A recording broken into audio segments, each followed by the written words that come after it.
Hello বন্ধুরা, আজকে আমার হাজবেন্ডের জন্মদিন। তো আমি ওকে সারপ্রাইজ দেওয়ার জন্য আমি অনেক কিছু রান্না করেছি। তো চলো দেখে নাও কি কি রান্না করেছি। এখানে আছে ভাত, শাক ভাজা, পটল ভাজা, আলু ভাজা, বেগুন ভাজা, ও চুনো মাছ খেতে ভালোবাসে, চুনো মাছ ভাজা, পমফ্রেট মাছ ভাজা। তারপরে এখানে আছে মাটন, এটা আছে চুনো মাছের চচ্চড়ি একটা, এটা আছে চাটনি, আর এটা পায়েস।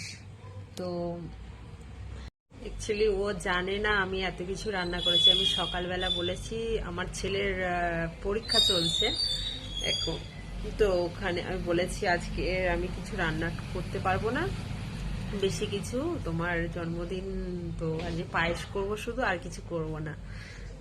তো সারপ্রাইজ দেব, কেমন রিয়াকশনটা হয় দেখো।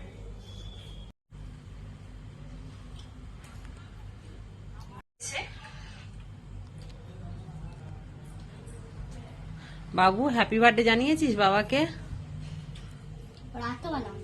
আর খেতে বসে গেছে এসে মাত্র, খুব ব্যস্ত মানুষ। তোমরা সবাই উইশ করো, ভালো থাকে যেন।